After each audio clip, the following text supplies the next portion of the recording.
I'm back. So in my last video, I asked you guys to pick a bunch of box ammo that you want me to test on hogs before the fall. And I ran over to Academy, and I couldn't believe not only the amount of shelf space they had reserved for the 6.5 Creedmoor, but check out these prices. $19.99, $20.99, and this cheap federal stuff that's $16.99. It's just a soft point, but I know that's going to work well on hogs. I also ran over to Cabela's to see what they had available, and they had 2 shelves, maybe even 3 shelves reserved for the 6.5 Creedmoor. Most of them were empty, but the only ammo that I was willing to buy was this Remington Core-Lokt bullet. I've used this a lot on other calibers, and I know it's going to perform flawlessly on hogs. This price was $22.99, significantly higher than what it would have been at Academy, but that's Cabela's for you. I've got my target set up down there at 100 yards. I've got my first video camera that will be recording the shots. I do have my Crony that I'm going to be running. My plan is to shoot the 140 grain ammo first, starting with the Federal, then the Remington, and the Hornady black ammo. It's got the same zero as my 160 grain round nose interlock bullet, which will be the first one that I'm going to be running down the pipe. I've got a clean cold bore zero. I've never checked it to see what it is, so I need to mark that down for the next time I actually clean my rifle, which is seldom than ever. I'm just going to use my scope and use 1 page per paper to indicate the marked locations. If it's within inch and a half, I'm not going to worry about it at all. And so we'll get this started, and we'll start with the Hornady 160 grain round nose and work my way up. So how's that for a clean cold bore zero? All of my 140 grain ammo has a -9 and 17 minus this Hornady ELDM bullet. So I'm going to leave it at the -8 and 17 that my 160 is running and see how close it lands.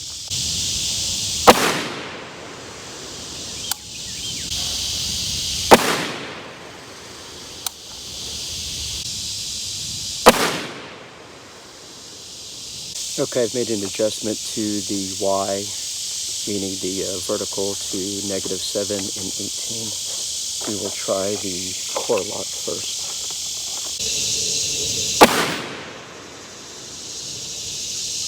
Before I move my horizontal, I'm going to check the Hornady black and see where that lands. That's going to go a little bit off to the right. Hydrate or dihydrate. It's been so stupid hot here in Texas. I'm gonna guess it's near 100. 100 degrees on the button, and I'm in the shade. My zeros for my 120 grain range bullets are kind of all over the place, so I'm just kind of guess 796, 78. I'm gonna just try -8 and 18. I'll use this 123 SST. I typically run all my ammo super hot, and box ammo is not gonna do that.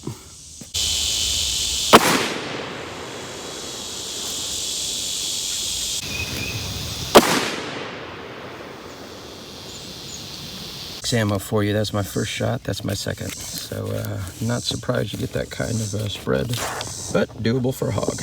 So here's my final summary of this box ammo before I take it out into the field and start dropping them into some hogs. To no surprise, the 140 grain bullets perform superbly out of my barrel. They always have performed superbly and always will.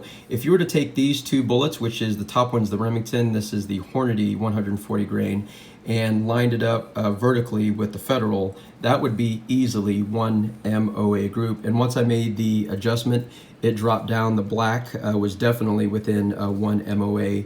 The Core-Lokt, Remington Core-Lokt, performed a little bit wonkily, but again, I only typically look for about a 1.25 to a 1.50 MOA with box ammo. And if you were to look at this, that's basically 1 inch. And that was pretty much dead on because I was aiming right because of that. Now the Velocities published, or the Velocities that I produced, are a little bit slower than box ammo.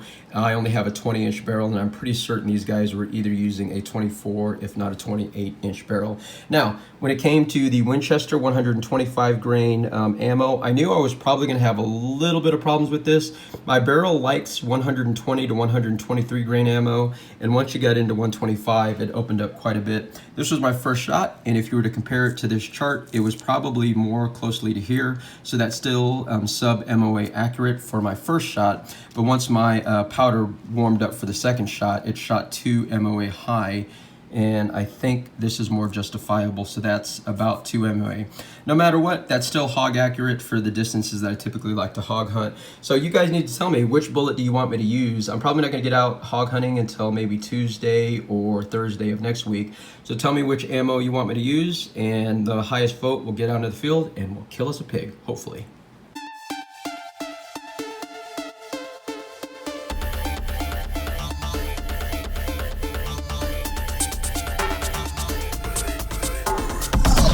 Check out these tiny deer.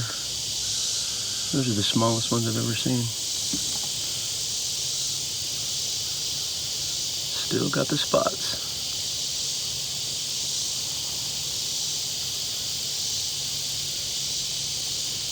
And it is July, late July. It's a pretty late birth.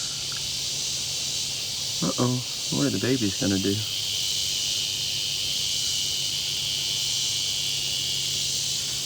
Ooh, ooh, ooh.